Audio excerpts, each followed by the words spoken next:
We're learning something huge here. Brother, we put a program together, nobody showed up. Only 5 people showed up.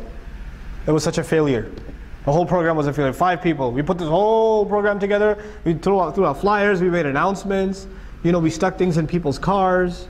We harassed people. We sent text messages that everybody hated.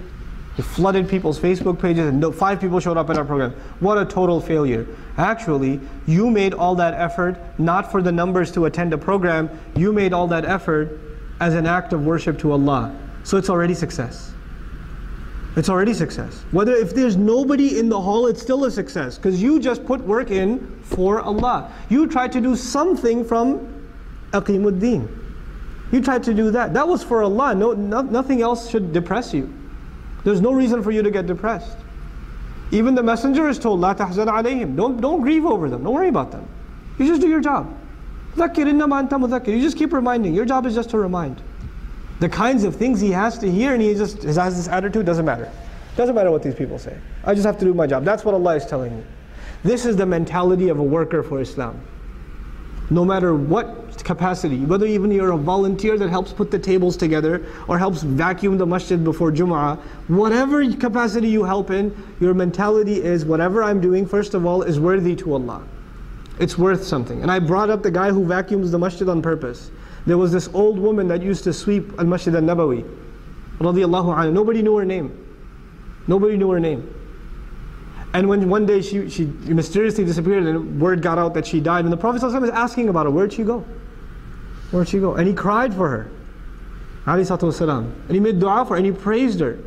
Nobody attended her halaqat. She didn't do any glorious work.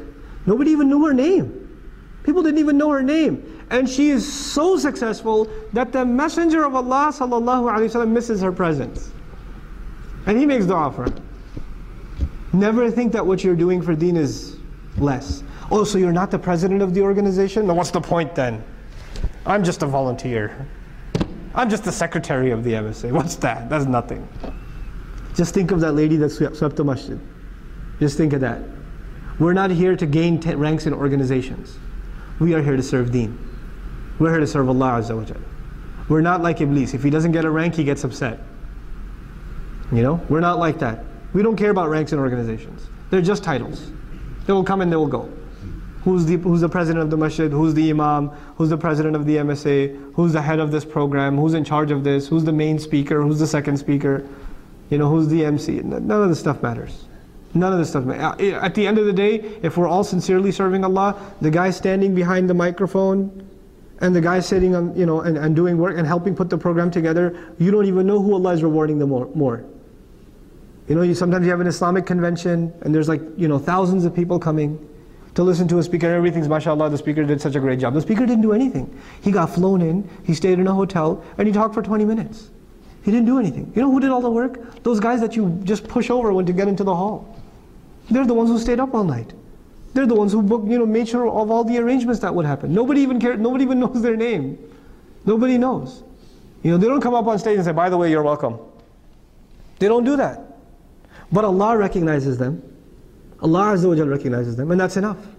That's enough for them. This is the attitude of a worker of deen. May Allah Azza wa Jal make us of those who work towards establishing Allah's deen in whatever capacity.